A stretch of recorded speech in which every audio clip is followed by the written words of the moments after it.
explaining everything we need to know about the Monarch of Transfiguration, also known as Yogumunt. Yogumunt is a lackey for Antares, and just like the Iron Body Monarch, he was kind of useless. He didn't really do anything because Sung Jin-woo was that powerful that he kind of just rendered all the other monarchs useless, except for Antares. But let's get into it. So the personality of Yogumunt is that he was a speciesist, or I don't know if that's the actual word, but he viewed humans as inferior beings to basically whatever the monarchs are. I don't know what the race the monarchs are, they never really went over that. Basically what Yogumunt, the Monarch of Transfiguration, did in the story, the first time we see him is when he went ahead and interacted with the Frost Monarch during the Monarch meeting, where they were like, yo, the Shadow Monarch is up to something, we need to do something about it.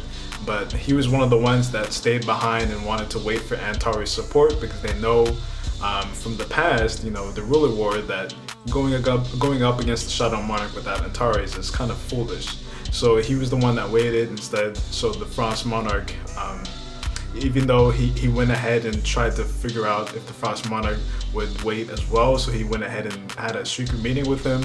But Il Hwan, the father of Sung Jin-woo, was actually there, and so he was trying to assassinate them, but it didn't work out because two monarchs against a ruler is basically over. There's no real debate about it. So after that, we saw him when the Antares actually invaded the Earth, and that's when you actually saw Yogumunt actually do something for the first time in his life. He actually transported all of the dragons, the dragon army or whatever, to the Earth.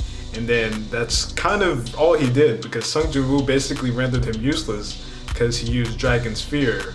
Dragon Sphere was a skill that he picked up in a dungeon or something, where it basically renders everybody that's weaker than you frozen in fear. So that's really all he did in the war. There was nothing the only thing he did was transport an army that couldn't do anything. So useless, nothing about them was useful.